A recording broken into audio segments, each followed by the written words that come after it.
Welcome to TriTech University. My name is Bill Steppen, and today we're going to continue on our exploration of the long-term contract module, where we're going to build on what we covered last week, which was the different types of contracts. And today we're going to take a look at how those contracts get entered into the system, how you can do things like take payments and send statements, and we'll also take a brief look at recurring functions for setting up auto pays.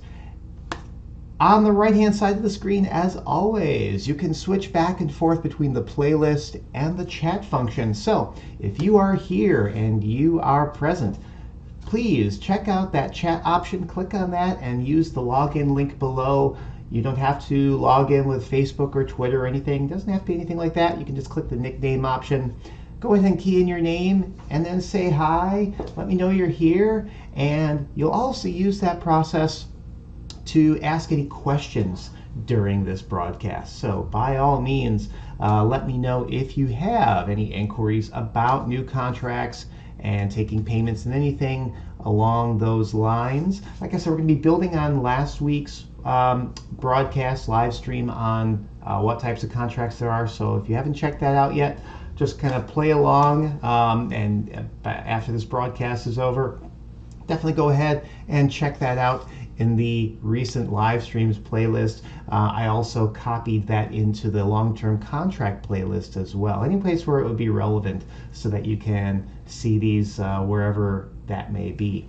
Let's go ahead and switch over into my copy of AIM here, where we can start to take a look at this. So in between last week and this week, I have gone ahead and I have set up all of the different rental defaults. I've named them as is. We won't be looking at every single one today as far as adding in new contracts. I'm just going to select a few key ones that I believe would be relevant. But if there are any ones in particular that you want me to go back and revisit, definitely let me know. I will be monitoring chat, so if you see me looking over this way, that's me making sure I'm not missing any inquiries. So let's go ahead and take a look at doing a new contract. Now, I am going to go through the contract menu here underneath modules and contracts to entering in a new contract. You can very much set up buttons for this at point of sale, and by having those buttons at point of sale, you can then not only do a new contract, but you can also then do things such as selling things alongside that new contract and doing other functions as well. So let's go ahead and take a look at a new contract. As always, it's going to ask us for our customer. Let me go ahead and pick on good old Mike Anderson here, and you'll notice it's now going to ask us what type of contract we want to do. I'm going to go ahead and let's start really basic. Let's say we're going to do a new rent to own. I'm going to go ahead and click the select button, and let me go ahead and adjust the window here just so that way it's a little bit more zoomed in. So let's just kind of do this. Oops, that's not what I wanted to do. There we go. I think that will be good. Let's update that. Okay, so you should be seeing nice and big now my new contract screen here. So you can see we're entering in a new rent-to-own contract. From here, we're going to go ahead and put in something onto a contract. I'm just going to grab one of my serial numbers that I know off the top of my head. As always, you could press F6 in here if you don't have that information in front of you and you need to search for it. But let's just go ahead. I'm just going to jump straight over. And what you might have noticed is it pops up the details when you put in that SKU or serial to confirm the right item is selected, that the price is going in at the price that we want it at. And in most cases, you're only going to be putting one item on contract. If there are more than one item going on, whichever one is essentially the first one is going to be the main item that goes onto the contract. Now what it's going to do is it's going to take the total of those line items. In this case, you can see the retail value, the selling value of this trombone. If you are not in the music industry, just play along The concept remains the same, even though the content may differ.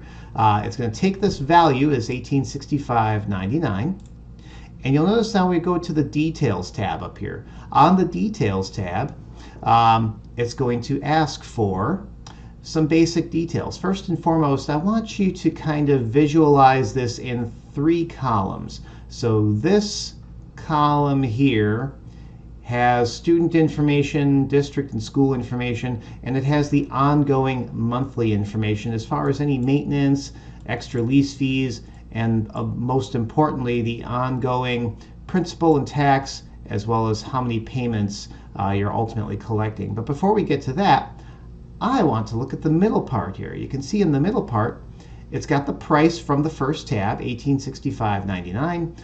It's going to calculate my local tax rate on that, so $130.62. And you'll see down here it says amount to finance. It's $1996.61. This is the total amount that the customer is ultimately needing to pay to cover the principal and tax value of this inventory. Now I can reduce that amount to finance by putting in a combination of upfront payment. Say for example he's paying $60 down, and of that $60 we're going to ask for $4.20 of tax on top of that. So you can see if we do the math, $64.20 minus this amount comes out to this amount. We've essentially reduced the amount to finance by that amount. Now from here you can see the finance charge is nothing yet, so essentially the balance of what's going to go on contract is this amount. But that finance charge can change based on how much interest is affiliated with this contract type. I have set this particular contract default up with an 8% interest. So you'll notice if I come over here and let's say I want to break this out into 36 months, if I hit calculate on this, it then assumes that the total amount of each payment is going to be $60.55. That's $56.59 in principal plus $3.96 in tax. And because I broke it out into even payments, all 36 payments are the same. There's effectively 35 payments at that and one final payment at that. Now the finance charge for that 36-month period is this. But if I decided that I wanted to pay less in finance charges, I could pay this over a 24-month period. So let's take the payment amount out and recalculate this for 24 months. So let me kind of get that zeroed out here. There we go. Recalculate that. And you can see now that the payment amount has gone up.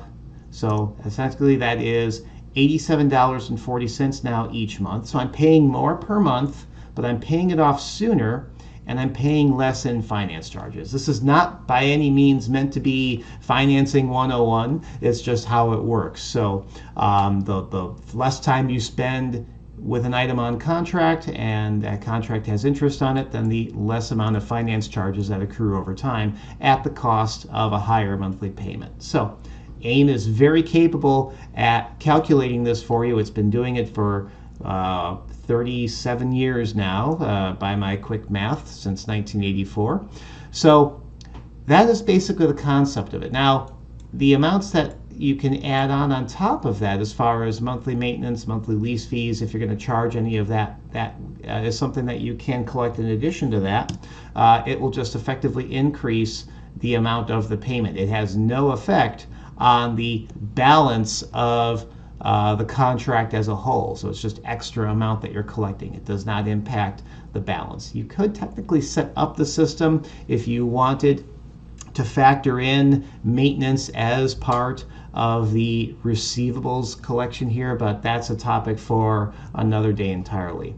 So this is effectively what you would see when you're doing a rent-to-own contract. This is also what you would see when you are doing a sales contract, as well as a simple interest contract of either rent or sales. You'll notice over here on the right-hand side, we now have a first payment due and an interest date. So in essence, these are when the next payment would be due, and going forward, if you recall, I talked about payment frequency. So this being every month there's a payment due.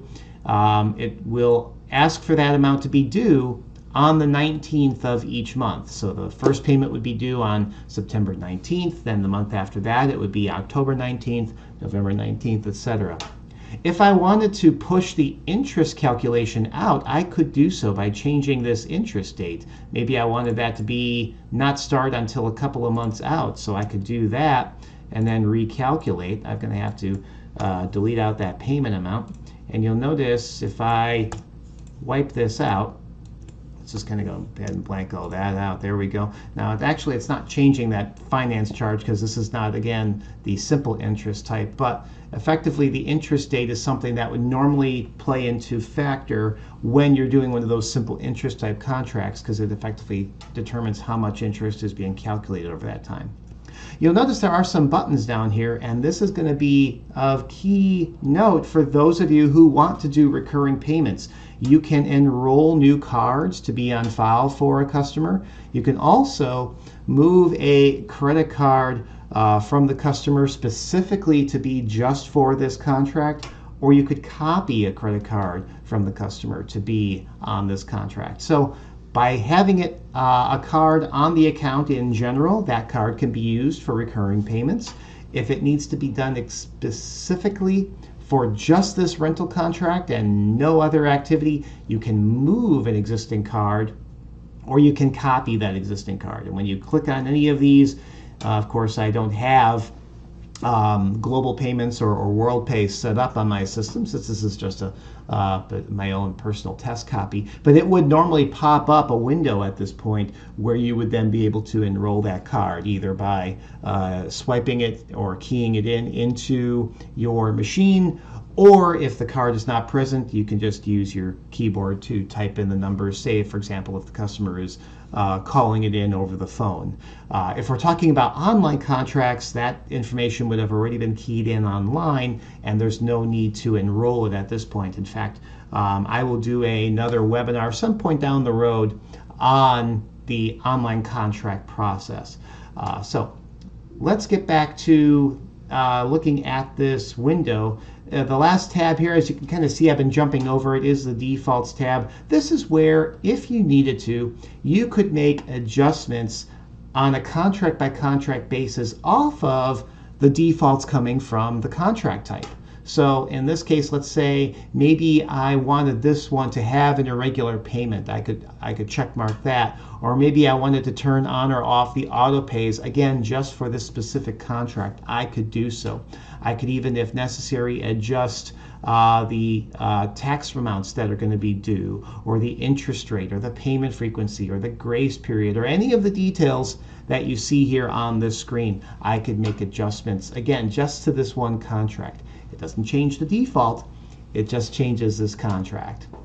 So something to keep in mind with that. Ultimately, when I hit save on this, and of course it popped up over on my other screen, this will pop up, and of course it's too big now because it's kind of zoomed in, but it will pop up and ask for that amount that is due. Again, if I were on the details tab, it would be asking for that total due of that initial payment. And then I would go ahead, let's say they're paying by cash, exact change, and you'll see it's popped up over here, and then I would finalize that. And then, of course, it will print out a copy of their receipt, which I will just print to the screen and bring this over here for everyone to see, so we can see it's got the the store information along with the customer info and what they put on contract, when it's next due, what the payment amounts are, and so on and so forth. So that is basically a new contract. Now let me do another one, and then we'll look into some other functions. I'm going to go back to entering a new contract, and this time we'll still select Mike, but I want to do a rent-to-rent. Because what we're going to see on the rent-to-rent screen is a little bit actually simpler. In fact, this is the one I meant to do first. I flip-flopped them in my head. Let's put a different trombone, TR-101, onto this contract, but this one's not going to be rent-to-own or sales contract. This one is just essentially to rent and pay for until they're done with it, hence a rent-to-rent. So you'll notice on the details tab, this is a lot more basic. It's not asking for any type of interest amounts or calculating payment streams or anything like that. And you'll see even up here at the top, no taxes is being considered for the purposes of a balance. And that's because a rent-to-rent has no balance. It is simply saying that for renting this item, in this case this instrument, for however long they want it, we're going to collect, let's say $30 down with $210 in tax, and we want to collect $30 and $210 in tax going forward. So $32.10 down, $32.10 monthly, until they either are done with it or they return it or they steal it. And hopefully they don't do that last one. But essentially it's just a rent-to-rent. At some point they will more than likely return it. And that's basically it. So we will then go ahead and collect the $32.10. Let's just again say that that's being paid for by cash, and finalize that. And the contract or the receipt itself will look just like we saw with the last one. And that's basically what a rent-to-rent contract looks like, or as far as I should say, the receipt. You can set up the system, I should mention, to print bona fide contracts. You can set up what are called Word templates, and I've done a recording on this on the website, on the video portal, all about Word templates. Word templates are effectively where you can go in and you can set up a Word document that will then be used for printing when certain things happen. Let's say I wanted this to actually generate a contract when I save a new one into the system. That will have all of the legal verbiage and everything like that presented to the customer. And I could also at that point tell the system to include details like the customer name and address and any other details I have on record for them, the details of the contract itself, such as the items on the contract, the payment amounts, the balances, the maintenances, etc. All of those different numbers can be pulled into this Word document by use of what are called tags. And I encourage you to check out that recording. I'll probably do another one on it here in the near future, just to kind of refresh that and make it a little bit more precise and succinct. But definitely check that out if that is something that you would like to take advantage of with the system. We're trying to make the computer do what computers do best, which is to automate things so that you don't have to think about them. And speaking of not thinking about things, let's go ahead and talk about statements and recurring payments. You can at any point take a manual payment by going, let me just kind of pull this down here. This might be a little bit easier. I'll just pull this over. So underneath the contract menu, you can just go straight to contract payments, and then we can go ahead and pull up that account, and then you'll see that we have several contracts active. Let's go ahead and take a look at the rent-to-own one, since that's the first one I put in. And we can see here it's going to ask us for the amount received, how many payments that is considered, and then any other details. Up at the top, it's going to show me the payoff amount of this particular contract. Since this is the rent-to-own one, there is an actual amount that can be paid off. Notice that the contract due shows no amount. And that's because it's not yet time for the due date. See how this says 9/19, but we're still as of August 19th. Let's pretend that it is now September 19th. And you'll notice that this now shows a total contract due of $92.40. Let's go ahead and collect that. So the customer either stops in or sends their payment. That construes one payment, no collected late, no collected other, no partial pay. If he sends an even $100, you can see that this actually now shows a partial pay of $760. And up here at the top, if I were to save this, this would then push the next due not only out to October, but the next payment amount is going to be reduced because they've already partially paid that amount, in this case by $760. So $92.40 less $760 is $84.80. So again, AIM will do math. Computers are very good at calculating. And if I were to take 2 full payments, let's just make this be, let's see if I can do the math quick here, 184.80. You can see this now shows 2 payments collected, and it pushes the due date out 2 months instead of just the 1. So again, AIM will do all of that for you. And at any point, if they are actually past due, let's just go ahead and make this be October.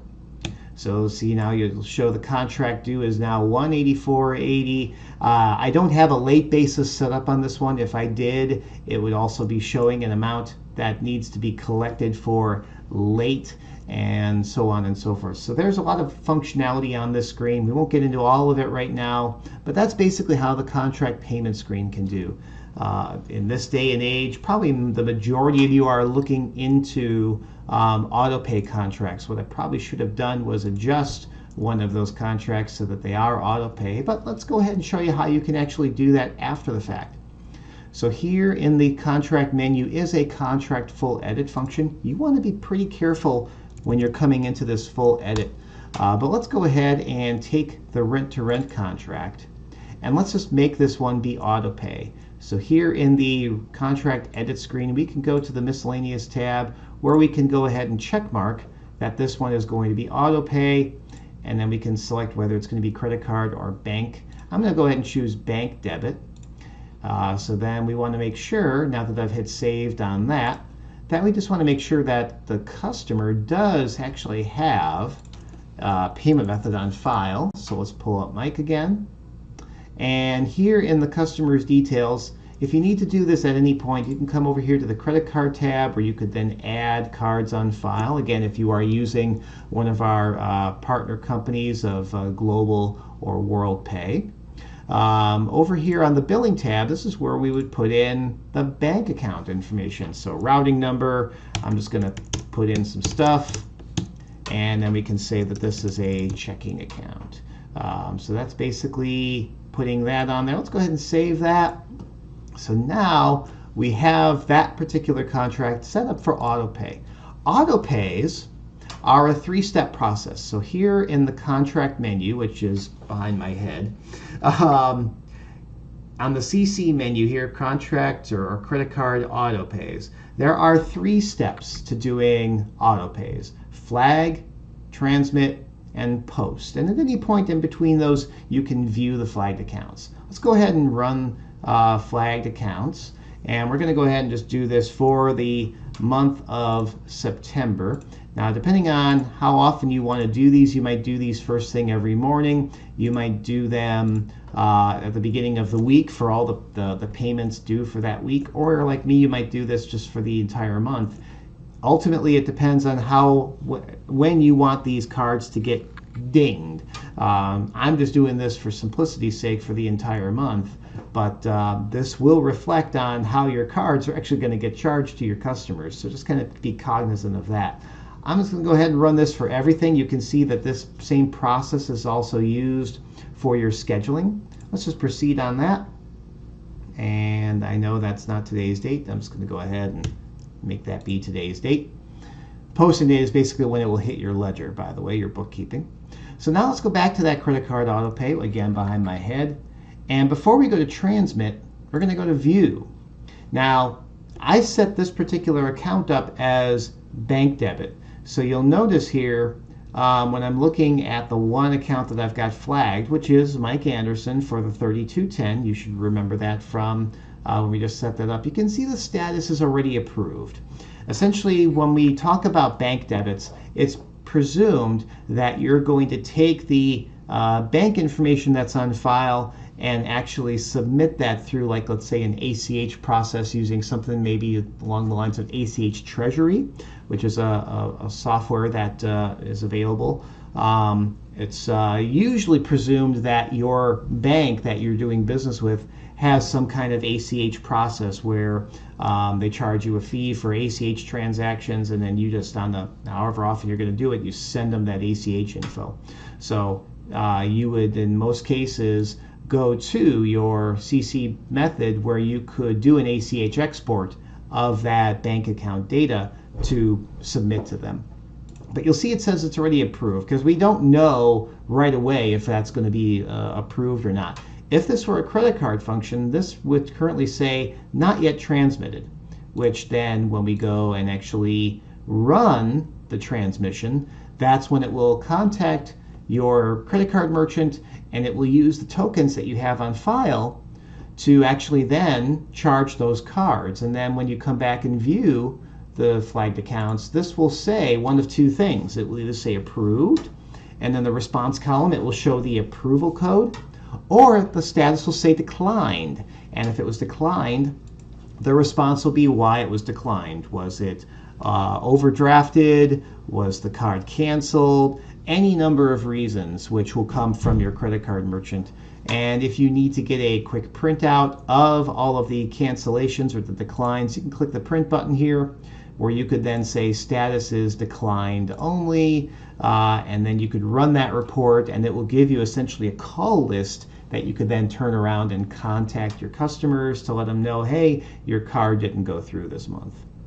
So that's kind of the idea of the auto pays. To wrap that all up, you would go one more time to the CC Auto Pay and you would post those payments, and by posting those payments, that finds all of the approveds and it actually processes the amounts that were paid. So it updates the payment amount, it puts the record on there, it pushes out the due date, and so forth. And if there are any contracts that are on auto pay and they are rent to own or sales and they get paid off, this will in turn pay them off if that is the case, if that was the final payment for the month. So that's basically the idea behind the auto pays. For those of you who have customers who are not on auto pay and you would like to send them out a monthly or periodic reminder that they do have payments coming due, you can go to your contract reports where you can do what is called contract statements. There it is right in front of me. When you mail out statements, these can be set to email by checkmarking enable email. You can make certain selections by default, by location, by date ranges. You can do this for a specific account number if you so desire. And then whatever you type in here in the statement message is something that would be included on the statement. That would be for this entire statement batch run. So however many statements that might be, if it's just 1 or 1,000, that statement would be universal. It wouldn't be just for like a specific account, unless you selected a specific account up here. By the way, the difference between account number and restart account, if your printer jams, let's say, while you're printing these out and you're not sending them out via email. By the way, when enabling email, anyone who has an email address on file, they'll get it via email. Anyone who does not, it will still print a physical copy of that statement. So you don't have to do this twice. But let's say the printer jams or runs out of toner or anything like that. You know how printers are. They never work right. But let's say you were 90% of the way through your print batch and you didn't want to reprint that previous 90%. You can put in essentially the last account that it left off on, and that way you can start just at that last 10% and print out those remaining ones. So that's kind of the idea of contract statements. And that kind of wraps up, excuse, I've got a gnat flying around in front of my face here.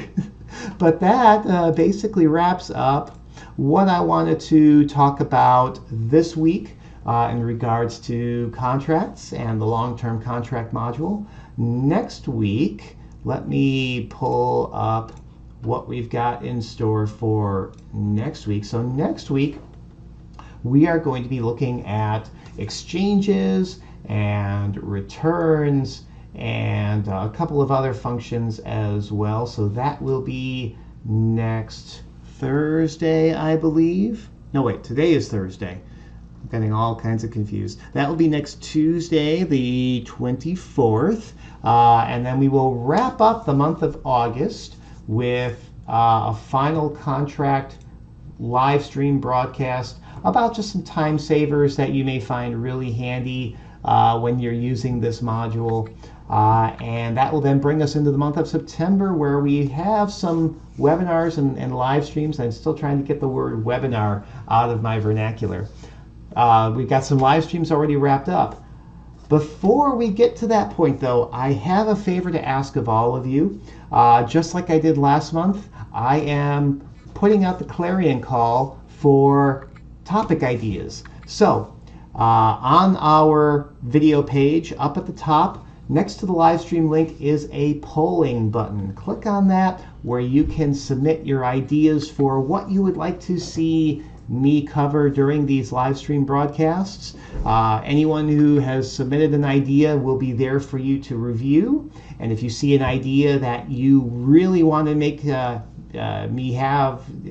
do, you can upvote that. You can put comments, you can put pros and cons, you can do anything you want. And of course, you can still submit your own ideas as well. So I am looking for ideas for the live streams starting in October. So anything that you want to see me cover, definitely let me know in that polling area. And until that time, we will carry on with the schedule that we have. You can review that here on the live streams page. Just the playlist itself is in chronological order of the upcoming live streams, so you can check that out at your leisure.